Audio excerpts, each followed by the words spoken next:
Hello and welcome to episode 27 of Healing Vibrations. This is the show where we aim to change perspective of illness, to see it as a gift. And I am interviewing today the beautiful and vibrant and full of laughter Alison Orr, who is going to share a story of how she unwrapped her gift of illness, and also about what she does now with regard to laughter. And Alison's really inspired me. So I'm on day 28 of my laughter challenge. So I know. So yeah, it's a big smiley face. That's right. So thank you, Alison, for joining me. And I'm correct in you're a laughter yoga practitioner. Yes. So tell us where the laughter yoga came from. What inspired you to go down that path? Okay, so my career has been in working for infrastructure for the voluntary and community sector. And working with infrastructure means that I worked for an organisation that supported all the voluntary sector, so a bit like an umbrella organisation. And I did that for 20 years and met and experienced so much good, so many great people, so many humbling people, amazing. And I did a lot of training for them. I did training for trustees and all of that kind of thing. So after 20 years, I just began to think, I've done this for, like a lot of people, I've done this for everybody else. I've been working for everybody else and I need to do something for me. And I heard the words, I was in a meeting and I just heard the words laughter yoga, and that was passed off. I just thought, oh, that sounds really weird. So I did some research and I found the national UK team for laughter yoga, and I did some training. And the training was about how to lead, really, a laughter yoga club, a bit of a session, really. And it was only 2 days or something. And the first day we managed to do online, and then I went down to London for the second day. The first day I started to hear about laughter yoga and what it was, I'm like, oh, what have I done? Because this is, I looked up videos and all sorts, and I thought, well, this is crazy. And then I thought, crazy is good. Crazy is good. You like a bit of crazy. Yeah. So then the second day I went down to London and joined all the people that had been doing it down there. And it was a complete and utter eye-opener in terms of what laughter yoga is about, how therapeutic it is, what it can do for you if, like some people do natural yoga as we know it. Some people go running. Some people go rowing, some people are into their crafting. I hadn't really got anything, but I knew that I needed to do something for me. And this was the thing that was going to be for me. And it simply is, and you've been practicing this, you said, it simply is about the physicality of laughing and then what that does to the rest of your body. And anything that can help us to I think I put in my little blurb to you about anxiety and sort of low moods on occasion. Anything we can do to help us get through that, not to ignore it. I don't mean ignore it, I mean go through it. But anything that can help us to go through it, like any illnesses and feelings of anxiety and things like that, if we can find a way through, if we can find a little hook, a little magic button that we can press for us, and it will be different with everybody, then that will make all the difference. And so I found that laughing, not about jokes or because something's funny. Yeah, something's funny as people who've dressed up as a clown or whatever, because I don't find clowns funny anyway. Most people don't, funnily enough. But it's just about the physicality of laughing and what that does to your body in releasing all the air in your lungs, because when you laugh, you breathe in heavily. It definitely feels like I have a torso workout. Absolutely, I said that in my videos. It feels like actually if you're going to have a workout, then it's the, yeah, it's a great way of working out. Yeah, it's the best, isn't it? So I don't think, you know, I'm not a runner, I'm not a walker, much as I tell myself I need to get exercise and all the rest of it. That doesn't thrill me, it doesn't do, but laughter yoga does. And like you say, when you've been doing it, if you can do this for 10 minutes every day, you will feel like you've had a workout from the inside out. Yeah, definitely. So it's doing all that physical stuff, and then it's releasing all the endorphins, setting you up for the day. Mental thing. So I got really into laughter yoga then. It's a difficult one to explain, isn't it, laughter yoga? Because people just say, oh yeah, well, I'm always laughing, you know, and you're not really. You do laugh, of course you do, and I'm hoping people can laugh every day, but it's usually because something has stimulated them to do that. Yes. And it's very quick, it's here and it's gone, you know. Yeah, it's not very often, because I can remember a couple of instances where something's really tickled me, Yeah, and it's just like, you know, tears rolling down the face and all the rest of it. But that doesn't happen very often, does it? Where you and I think when people have described, you know, meeting up with old friends and stuff and having a weekend of belly laughs, again, that is something really therapeutic about that, isn't it? Yeah, absolutely. And so if you can, and this is the tricky part for people, they say, well, how can you laugh if you're feeling down? How can you laugh if you're thinking about what you're seeing on the news? How can you laugh if someone very close to you is going through something or someone has died? How can you laugh if? And it's not about the if, it's just about the how. And so when you're talking to people and they say, well, you can't just laugh, well, actually you can, because you can just breathe. You can just run. You can just do crafting. You can just laugh, because it's a physical thing. And then when you start to laugh, and you'll have known this over the past few days, when you start to laugh, in nanoseconds, actually, whatever a nanosecond is, it becomes real. And then that's when the magic happens. And that's it. So for me, I'd found something that I wanted to do as a trainer for 20 years in the voluntary sector. I wanted to train for me, to learn something new for me. And then, you know, I've been on courses now so that I can teach others to run laughter yoga sessions.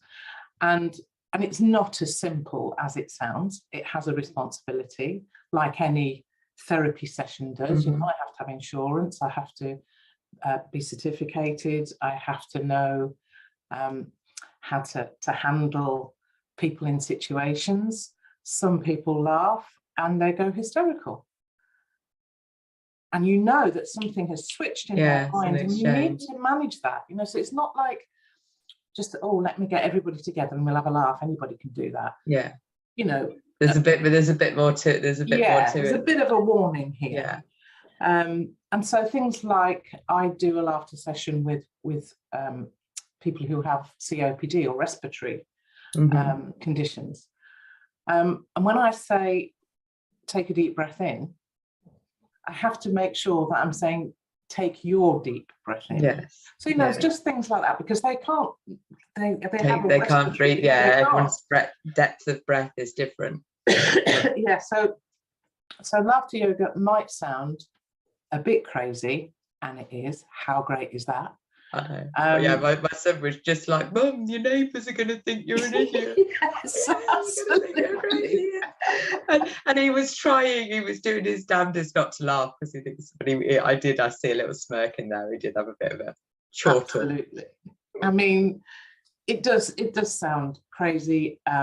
It's whatever rocks your boat, and laughter yoga rocks mine. And in terms of a conversation opener, it's really great. Yeah. You all know that from coming along to Business Buzz, you know, you're standing there talking to someone and they say, oh yes, well, I'm a financial advisor. Yes, well, I'm a lawyer. Yes, well, I'm a, I don't know, energy supplier or whatever it is. And then you've got you and I, to be honest, in the room who are saying, really, this is about us, you know, and actually I do laughter yoga, and they go, oh, that sounds fun, and then you can have and then you can talk about how good it is. people are still a bit wary, especially men. And there are men, lots of men within the laughter yoga fraternity, but men want to be the joke. They want you to laugh at them. Right, yeah. Do you know what I mean? And yes, rather than just laugh. Just laugh. So it's a little bit different. So again, you've got to treat that when you've got a group of people in the room. But so for me, I left my full-time work, and I set up Dubry's Laughter Yoga just as COVID hit. So it was a bit of a struggle, I suppose. I'm not making any money out of it, but fortunately I have enough to live on. So it's a joy. Not making any money out of it yet. Sorry? Not making any money out of it yet. Oh, yet. Yes. Yes. Yet. So so today I'm off this afternoon to a teachers' sort of reunion, which we have every year, but we haven't had for the last 3 years, I think. So that will be a really fun weekend.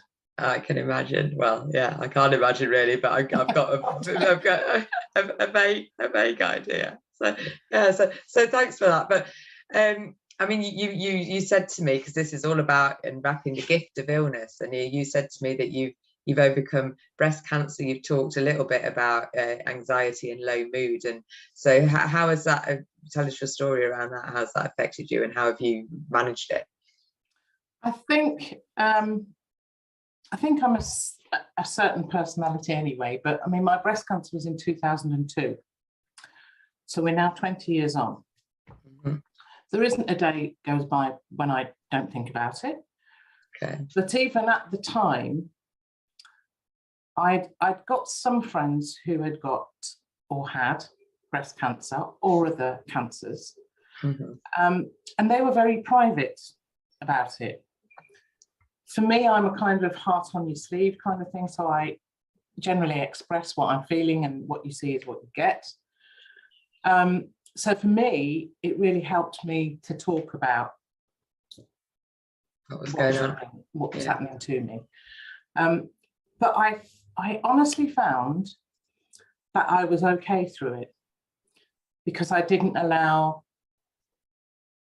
negative thoughts to come to me, and because I spoke it out, that was my way of kind of healing. Really, it was my way of coping with what was happening, and people were really appreciative, because when like in the village where I live, it was, oh, Alison's got breast cancer, and of course when you meet them, they don't want to. Nobody says anything, because it's like the elephant in the room, isn't it? Oh, how you doing? Oh, So it's very superficial talk rather than. Yeah. So I dealt with it by being open and honest about it.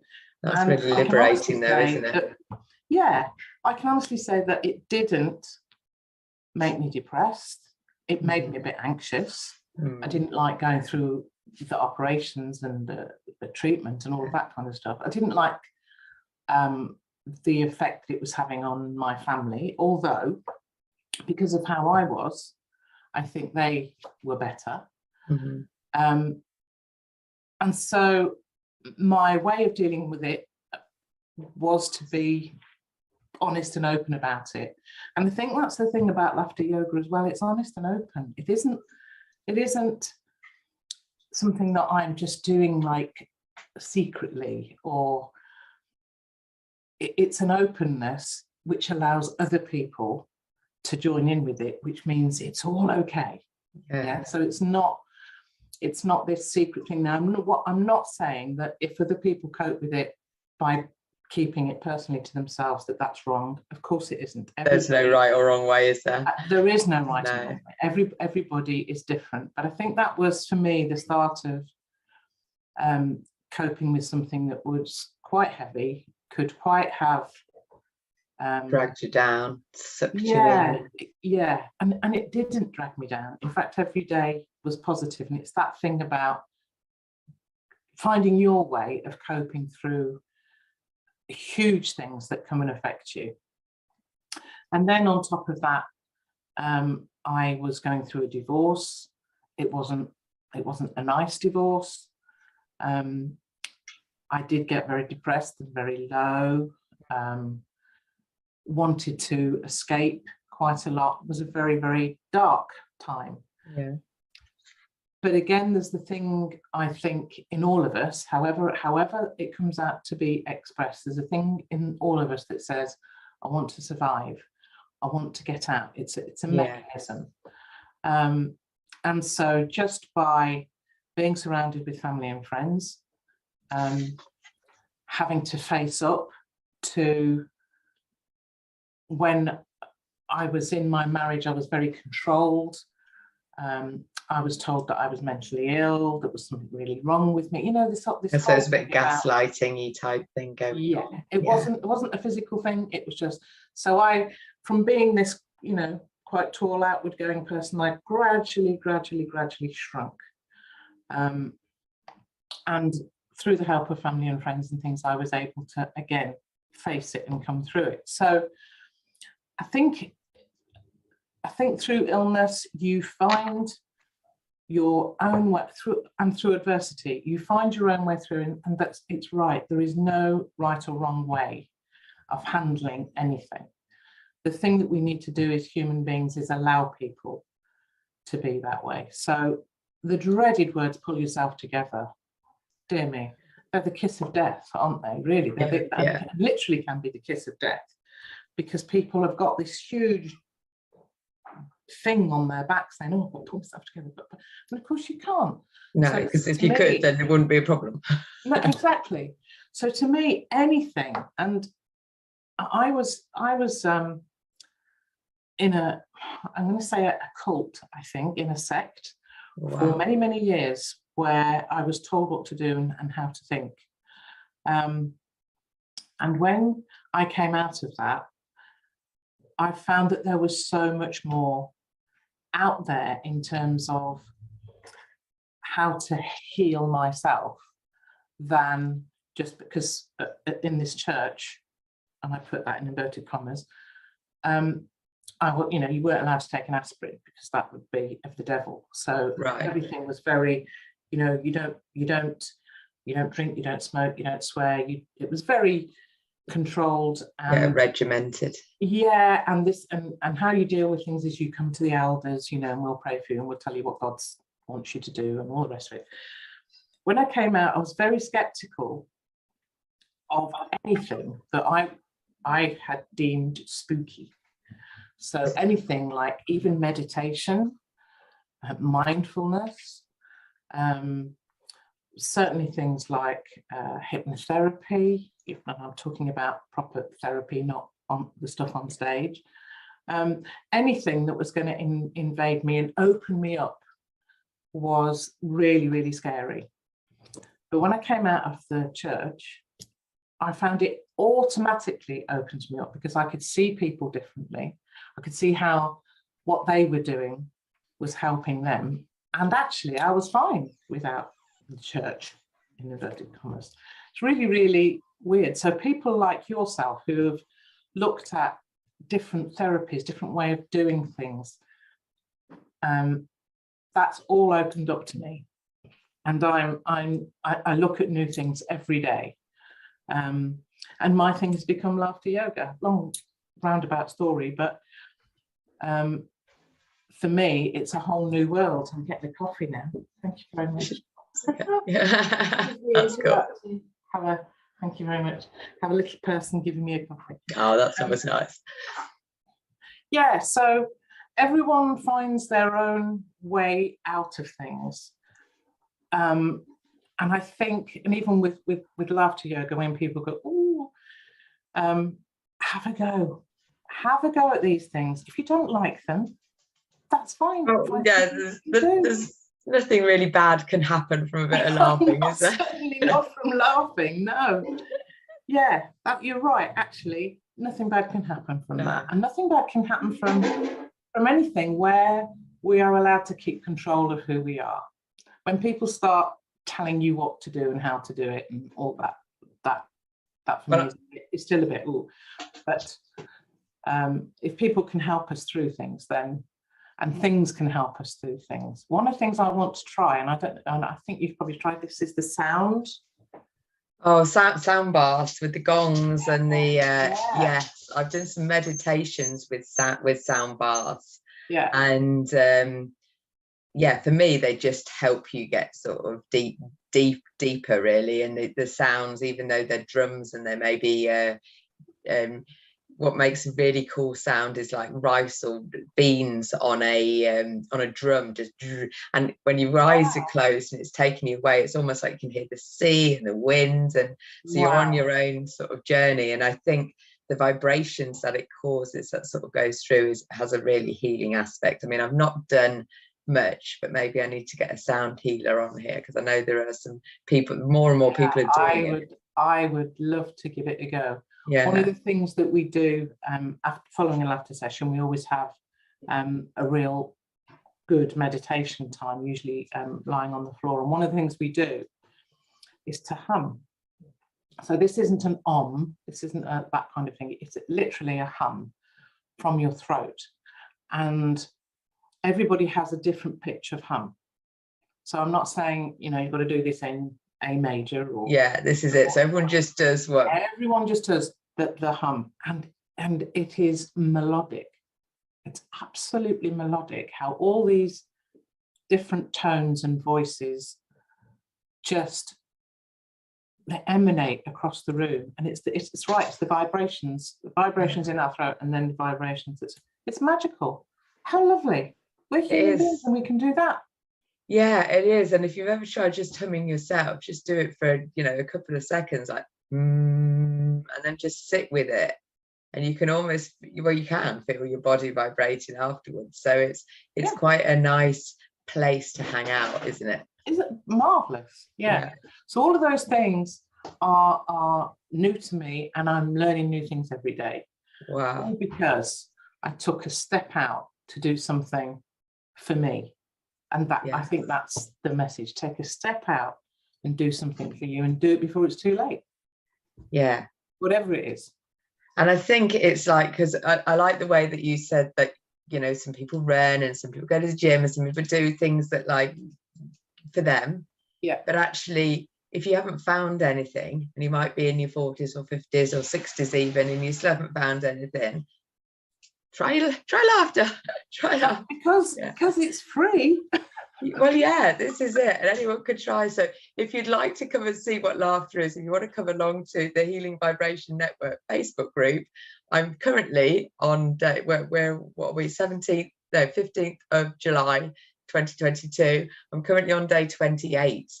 So, and I did 8 minutes this morning. My aim is to get up to 10 minutes, and after we finish this interview, Alison's going to jump on with me, and we're going to do some more laughter yoga in the group, so they will be saved there if people want to go and have a look.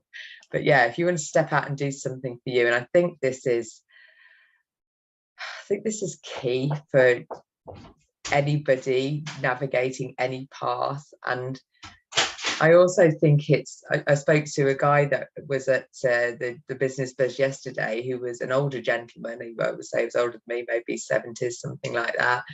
And he said, oh, well, I haven't got any illnesses. But then when he went on to describe his life, and he did bell ringing, and I think, oh my God, think of the vibrations in bell ringing. And he's been doing that since he was a teenager, the community that brought him, and also the mindfulness you might need. So to have a hobby that encapsulates you like that and ticks so many boxes for what is good for our soul, then you know, and the fact that he was still business networking in his 70s, it's something to be said, isn't it? It's still got, absolutely. And you're right, you know, you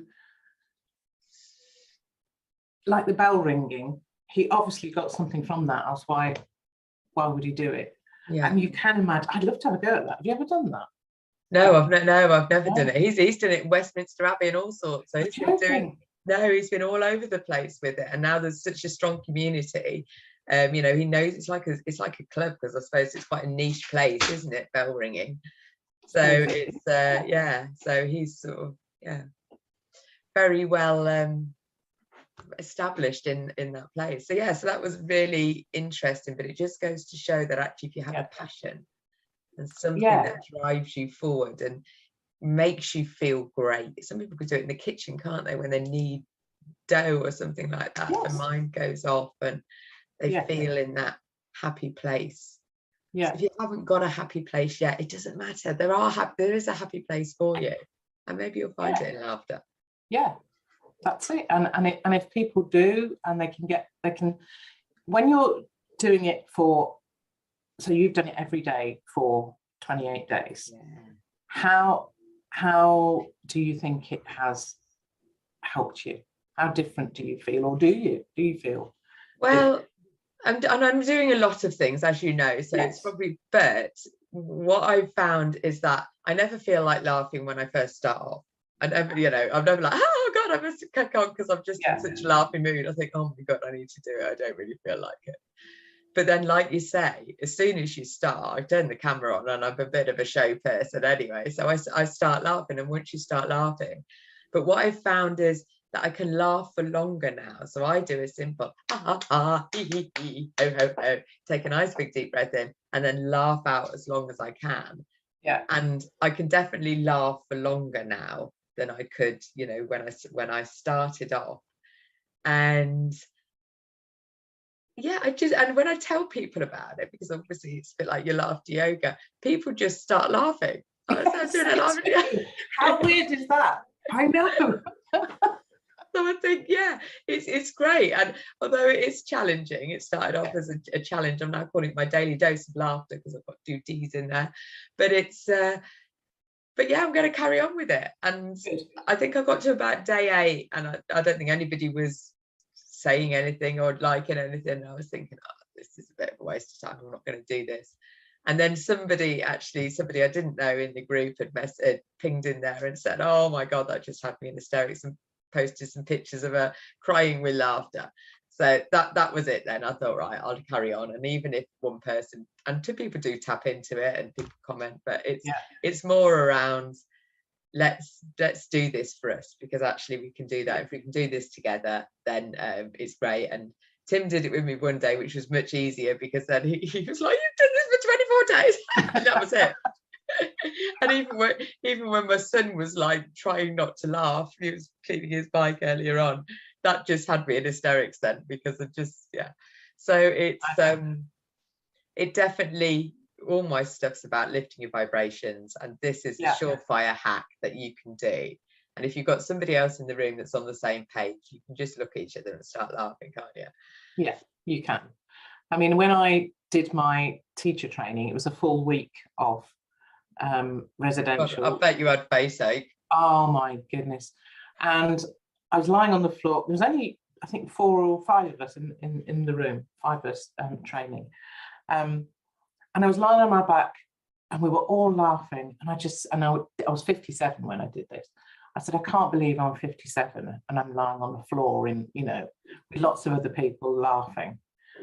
And now I'm 61 and I'm still doing it. So when we go back today, we'll bring back those memories of when we go back to the same venue, of all of that, and what a difference it has made over those years. Wow. So leaving work for me was quite difficult. Then we had COVID. There's been all sorts of other stuff like life going on. And you have to find a way, and whatever that is, my partner crochets. I can't tell you the number of blankets we've got.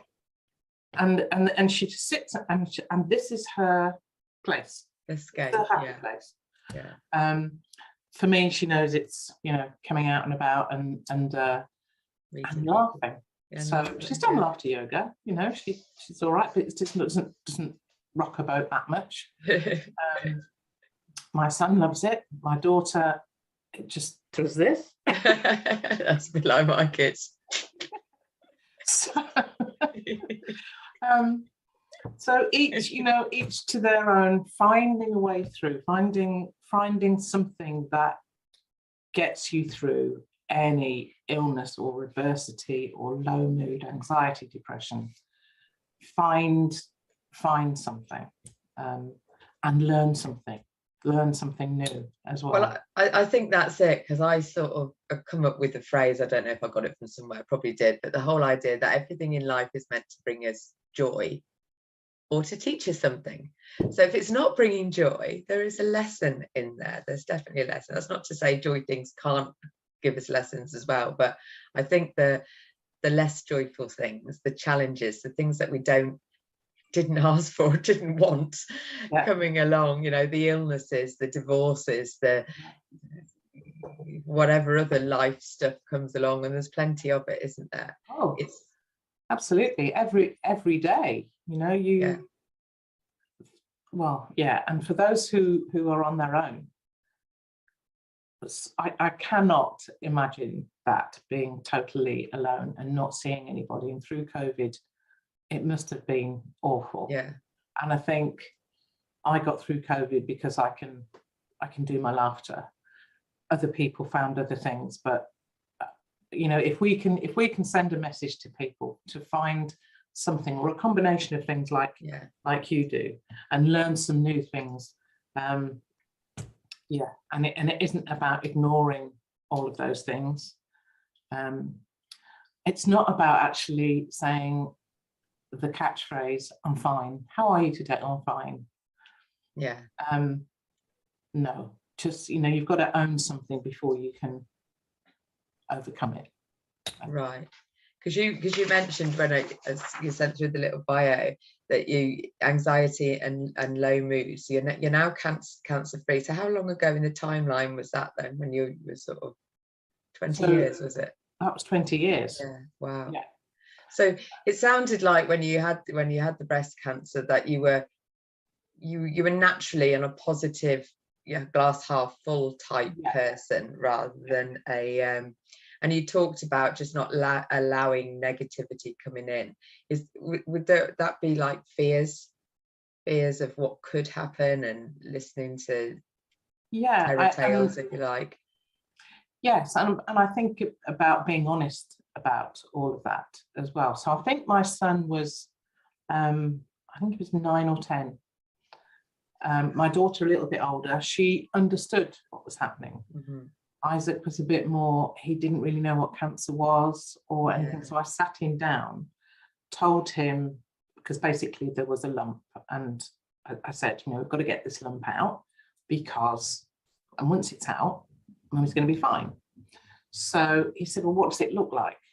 So I said, well, let's imagine what it looks like. So he drew a little picture of what he considered to be a lump.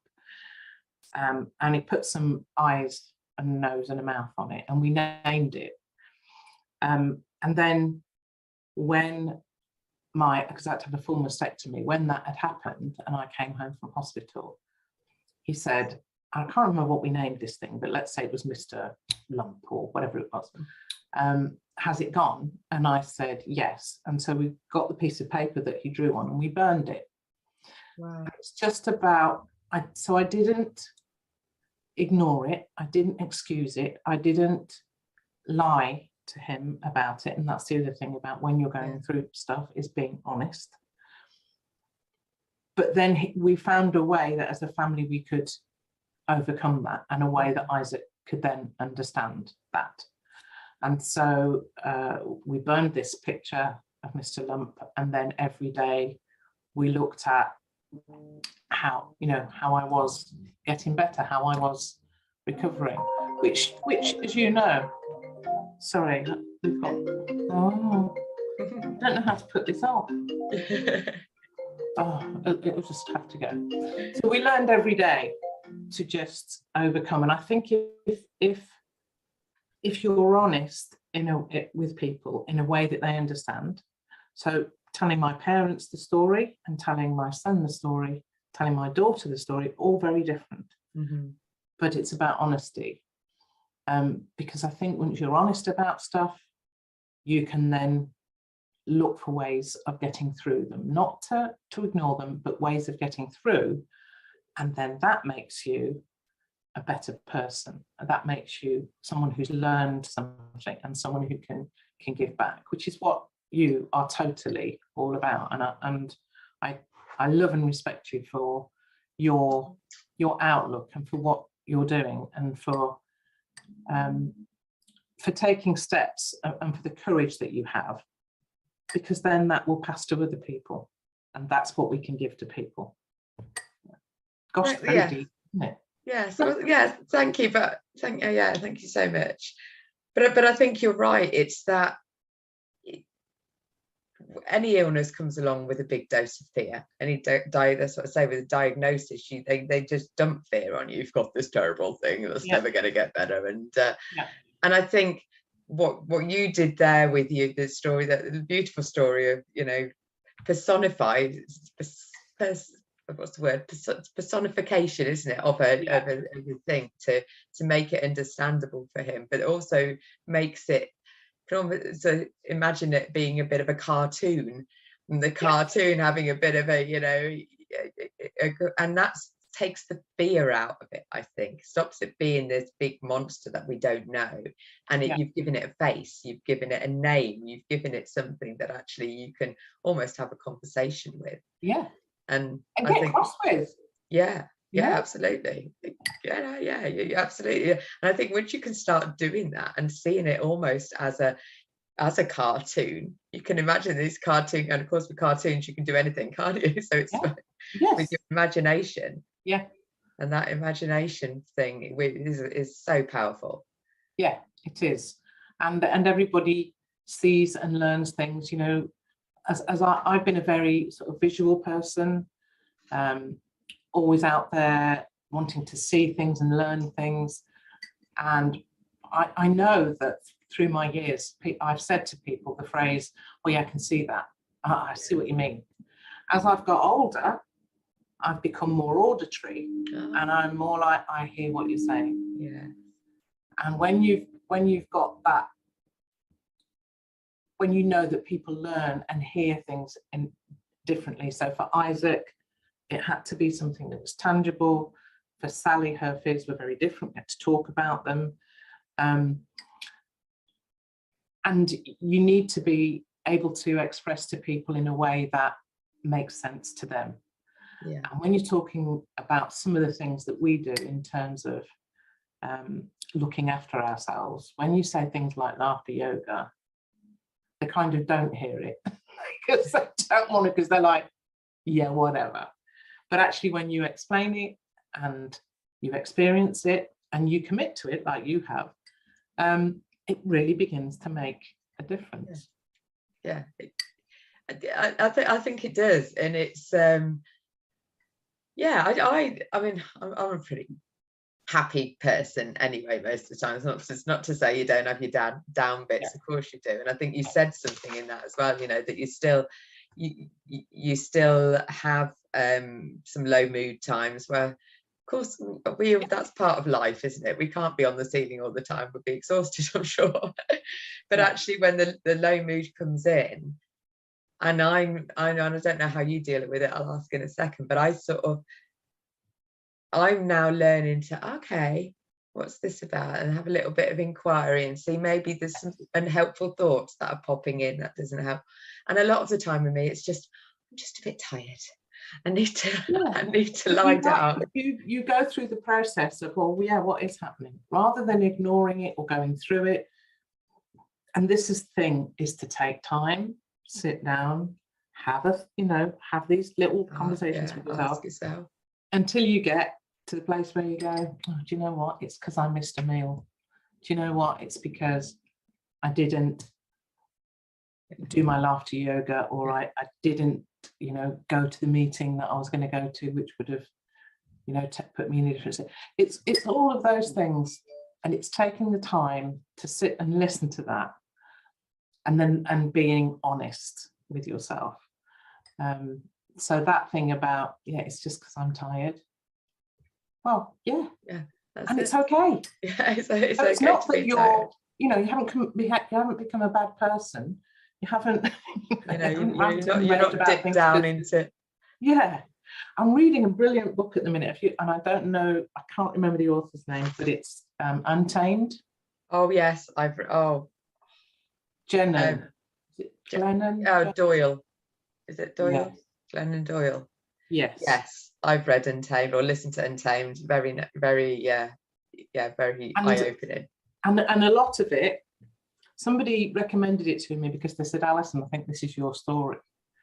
And it very much is. So that really? about being very, she was very religious and Christian and doing this and doing that. I mean, I got married because I was, that's what you did. You got married, you had 2 children, you made jam. And that was what was expected of me. But I knew that I wasn't being the authentic me. Yes. You wasn't being true to yourself. Yeah, being true to me. And that's about all of this, really. It's about being true to ourselves and finding ways and learning new ways of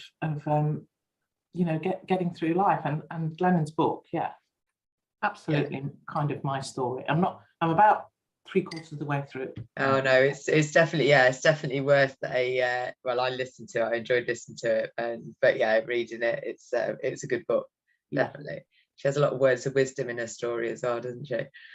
Indeed, I think so. And I just read it and I go, how can you be that wise? we are that wise. We are. Yes, we are. Yeah, we are that. And that's what I keep thinking. Well, yes, if I was having a conversation with somebody, that might be what I say to them.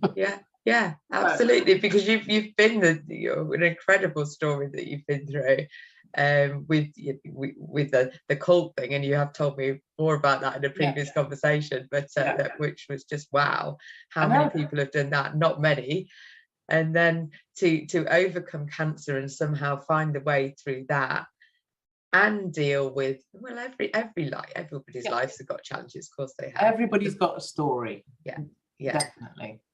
And I think when I was in my church, what I did all the time was judge other people who weren't in my church.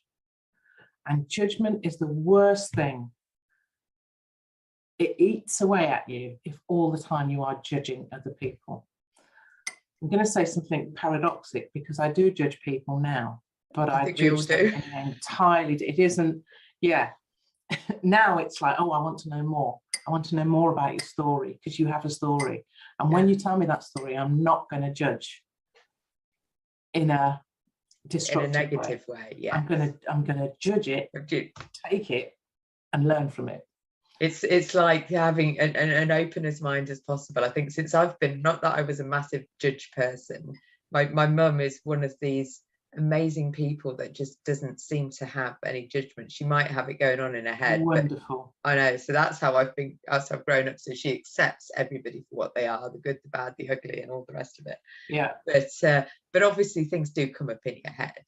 Yeah. But it's a reflection, I'm learning now as well. If you're judging somebody like, oh God, they're a bit fat, or they don't look after themselves, and these are things that sometimes come in my mind, and I'm like, oh Gina, that's a bit judgy. Yeah. Then I'm judging myself for being judgy. And, it would never come out of my mouth, but it's so. And obviously coaching, you offer a space of non-judgment. People can pretty much tell me anything, and I hopefully my face is stoic and there's no, you did what?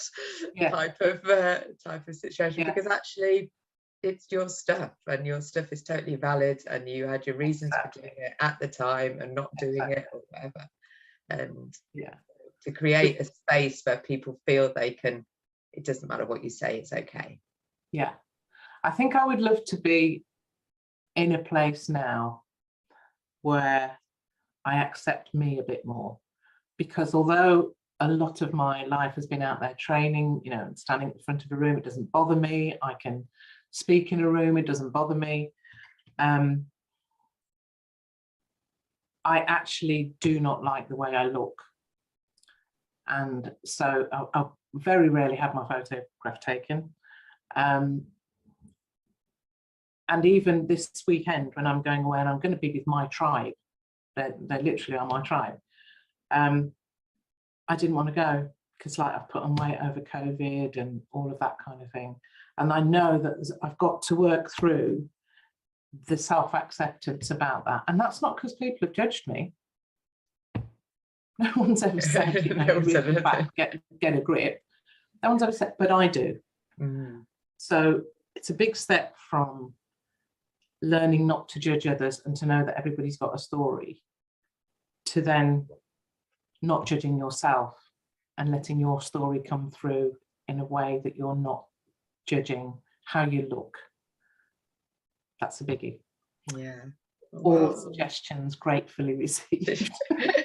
well, I think you've made the first step. I mean, you've just shared so vulnerably there about how you feel, and I'm sure many people can resonate with that. Oh, yeah, absolutely. You know, it's like, and I think something shifted for me after I gave birth to my first son, with regard to my weight. And I was never huge, but I'd always, all through my 20s, I've been battling with I guess I was probably between a 12 and a 16, and I'd start making myself elasticated skirts and stuff like that, so I wouldn't have to. So you know the idea. And then you're always trying to diet and always talking about food. And then I worked in a place where everyone was dieting and everyone was always eating. It was like a real paradox of I know.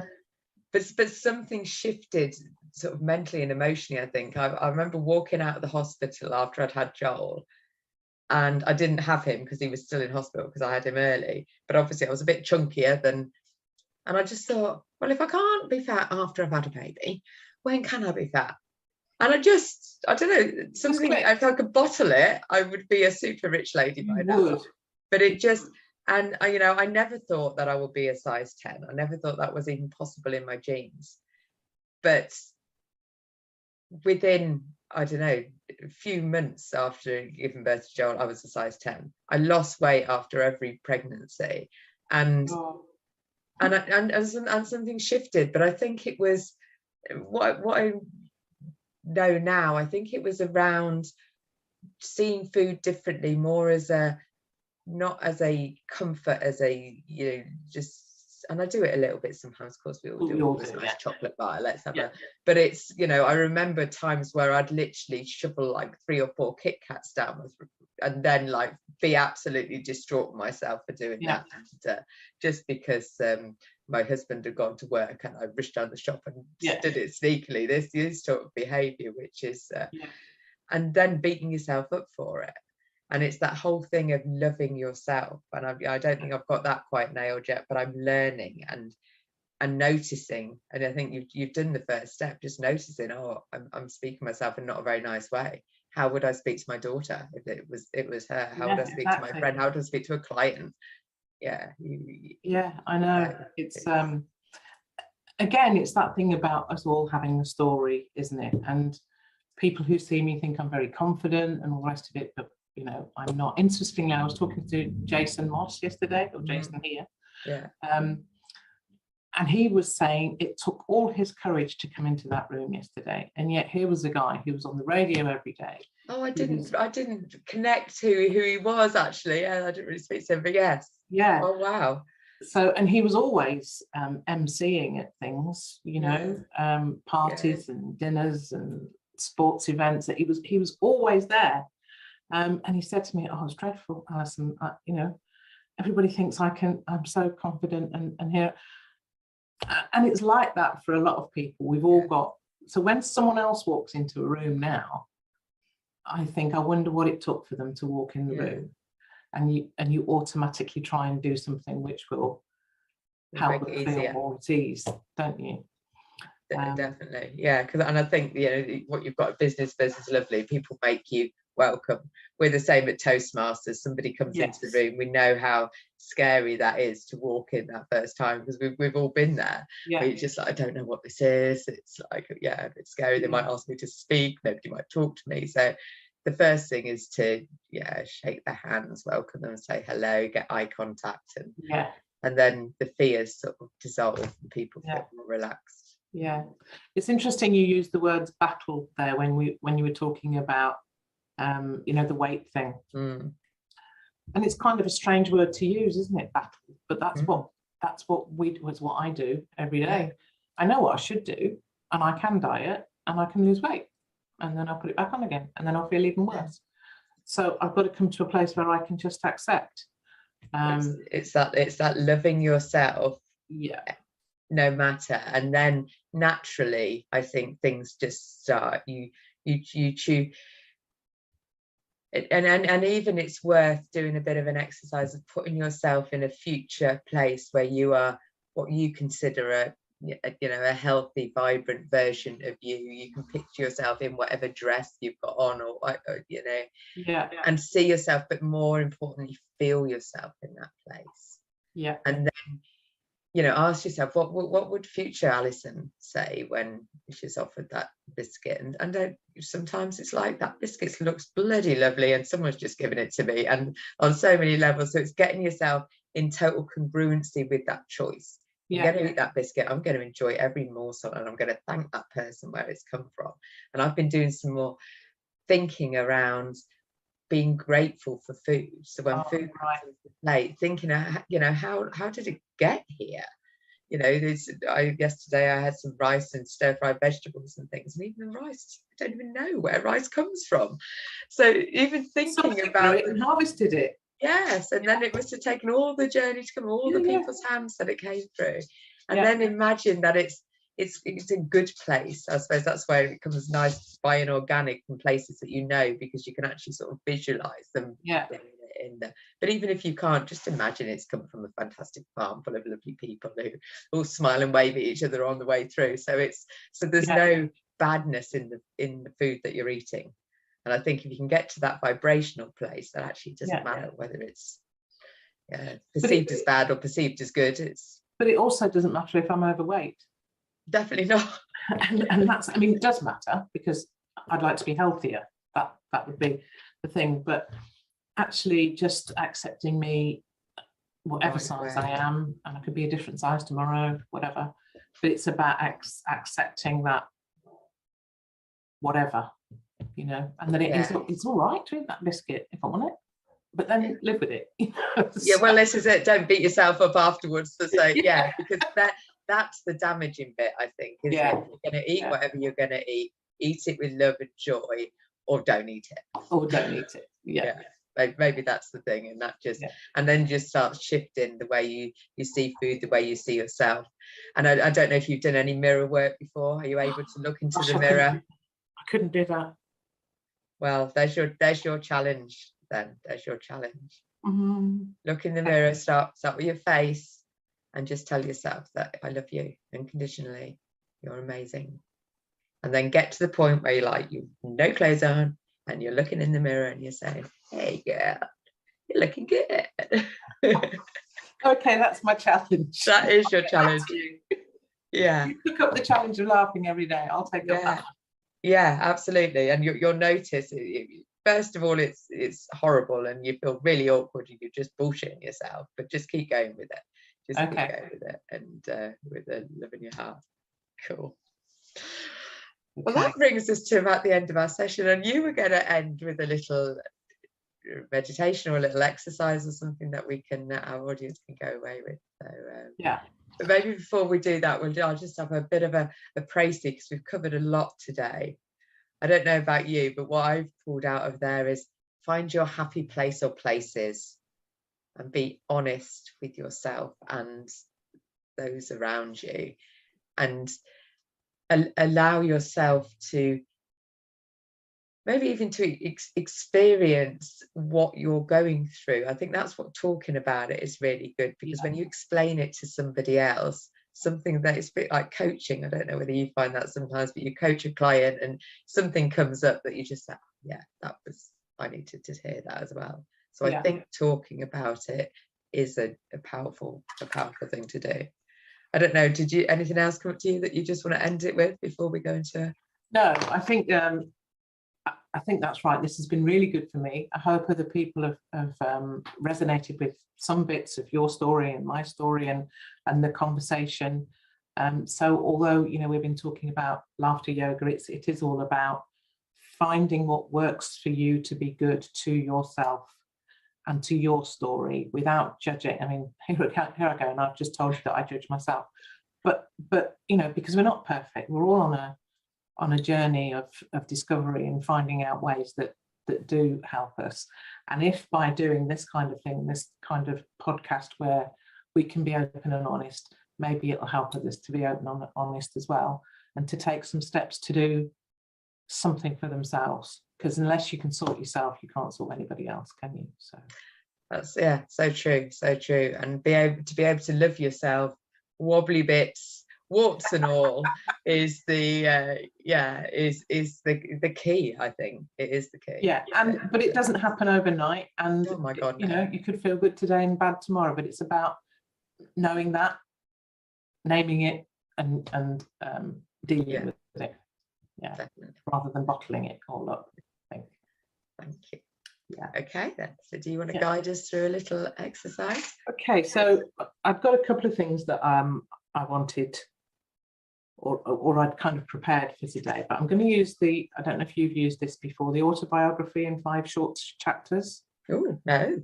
Okay, so what I'd like us to do, and anybody who's watching either now or in the future, is to sit up nice and straight as we can, that makes us comfortable, feet firmly on the ground, yeah, and hands just resting on our thighs and just facing upwards. Make sure that your body's kind of in-lined, so that your head is over your hips and over your shoulders and whatever. Having said all that, find comfortable space, and then take a deep breath, and as you breathe out, just close your eyes, and then take a little walk with me. Okay, so big deep breath in, and relax, and take this walk with me. I want you to imagine that you're walking down the street,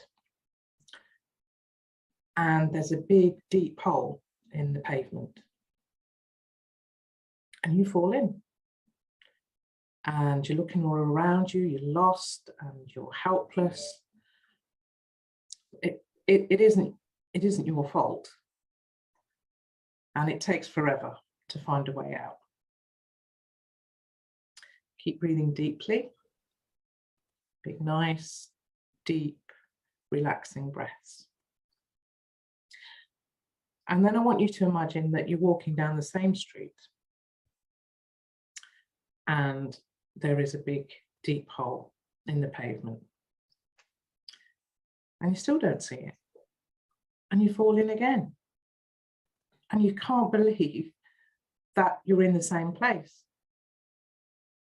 but it isn't your fault, and it takes a long time to get out. Keep taking nice, deep breaths in and out. And then I want you to imagine that you're walking down the same street. You come to a big, deep hole in the pavement. You see it, and you still fall in. It's habit. It's your fault. You know where you are, and you can get out immediately. Taking big, deep breaths in and out.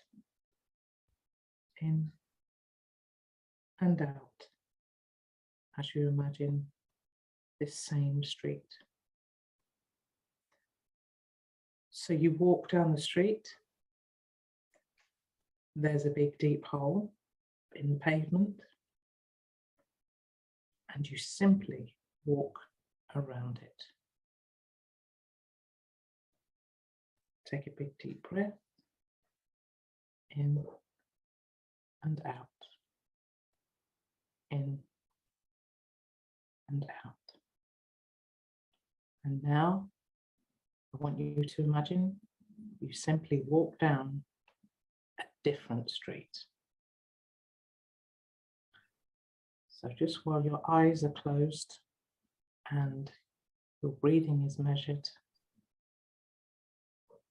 think about that journey. Walking down the street falling into a hole, no way out. Walking down the street, falling into a hole, just doing the same thing every time. Walking down the street, big deep hole. See it, face it, still fall in it, but at least you know how to get out. And then you're walking down the same street. There's a big deep hole, and you walk around it, and then you walk down a different street. Just keep breathing gently in and out. In and out. Think about that story, about things that you have done as a habit, things that you have done that have been accidental, not your fault. You've struggled to get out. And then think about the things that you have seen, recognized, and found a way around. And that literally is all life is. It's coming across things, not knowing what they are, just getting involved in it all until there comes a time when you recognize things and you can find a way out, or you can simply accept that you've learned something, you know how to deal with it, and you walk a different walk. So just gently breathing in and out and relax.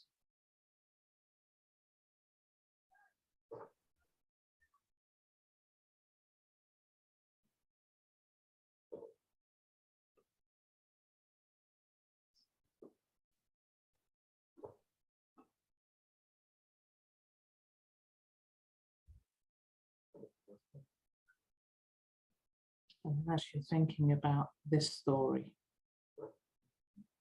think about the walk you're going to walk today. Which path are you going to walk down today? The same one? Find a way around it? Or a different path? Something new? Something exciting?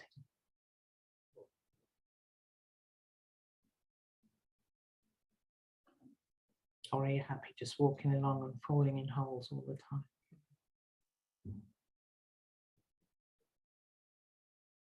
Think about which path you're going to take today.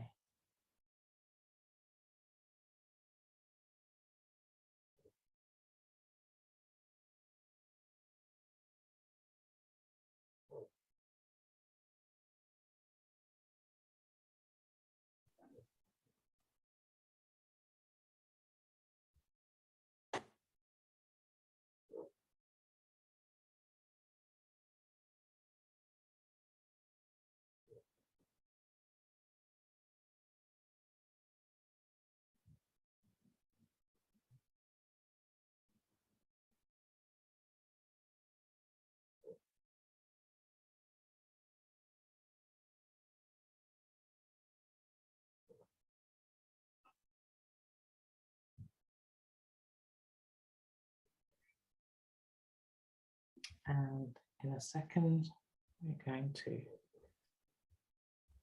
just wiggle our fingers, wiggle our toes, and when we're ready, open our eyes.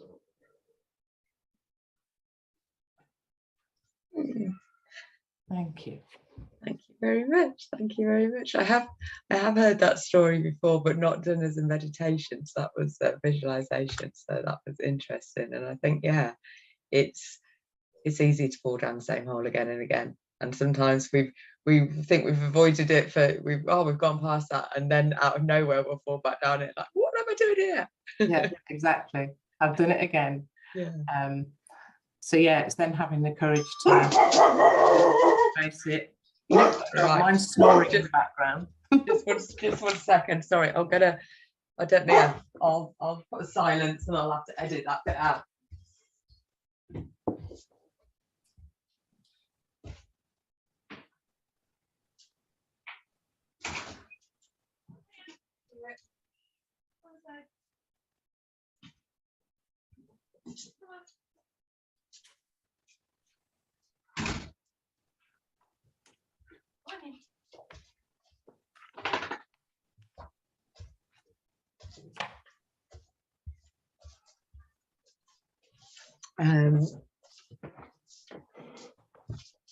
Yes, so thank you for sharing that with us. So just as we finish off here, is if somebody wants to get hold of you or would like to know more about laughter yoga, or want you to come, because you work in companies as well, don't you, to lift their, so when you're working in companies, how does that work then?